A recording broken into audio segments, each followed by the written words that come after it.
Halo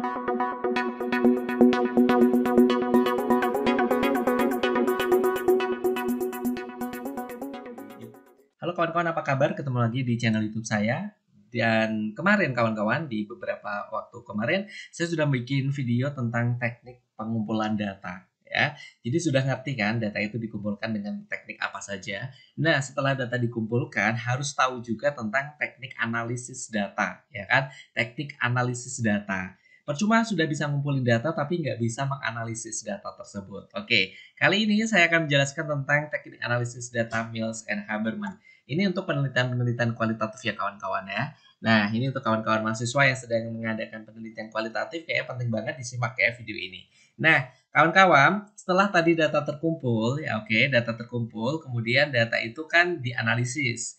Analisisnya menurut Mills and Habermas, jika kita menggunakan teori, ini yang pertama adalah namanya reduksi data. Kemudian penyajian data dan penarikan kesimpulan. Cukup mudah dan sederhana sekali. Yang pertama kawan-kawan, reduksi data. Jadi reduksi data ini maksudnya seperti apa? Maksudnya adalah data yang dari lapangan banyak sekali itu kemudian dipilih, ya, dipilih, diseleksi, difokuskan, dirangkum agar mudah dianalisis, gitu ya. Jadi kayak disaring gitu ya, gampangnya seperti itu. Diseleksi, difokuskan, kemudian mana yang kepake, mana yang enggak, kalau enggak ya udah dibuang gitu.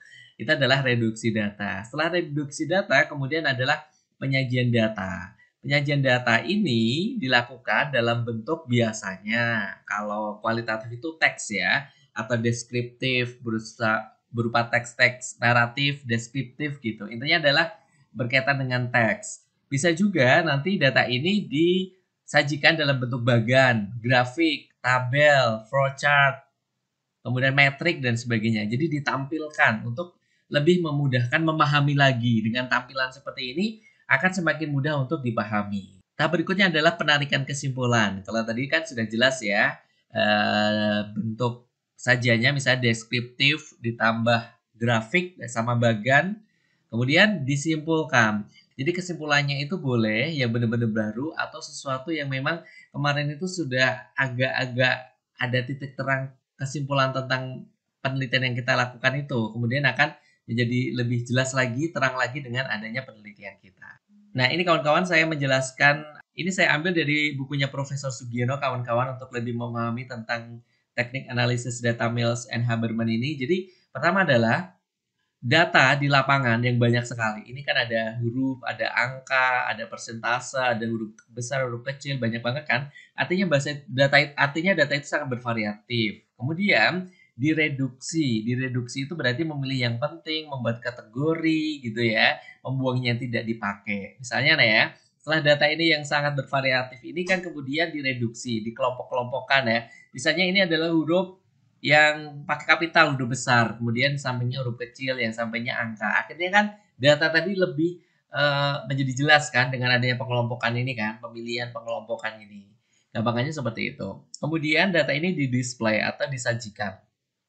Disajikan ini kawan-kawan, kalau misalnya nih ya di atas katakanlah angka ya. Angka ini kan kalau di sini sudah jadi angka semua ya. Satu kolom ini angka semua, tetapi angka ini kan belum urut 3, 2, 1, 6, 5, 4, 8. Kemudian di data display atau penyajian data ini menjadi lebih jelas, diurutkan 1, 2, 3, 4 gitu. Itu maksudnya mempermudah saja untuk memahami. Oke, kemudian huruf yang A, B, C, D, yang huruf kapital ini, kalau kita lihat atas, nah direduksinya ini kan belum jelas kan. Artinya sudah terkelompok, memang ini ada huruf kapital semua, tetapi belum urut. V, T, Z, D, X kan. Kemudian nanti ketika sudah disajikan, ini menjadi lebih urut. A, B, C, D, E, F, G gitu. Jadi lebih mempermudahkan karena datanya sudah disajikan.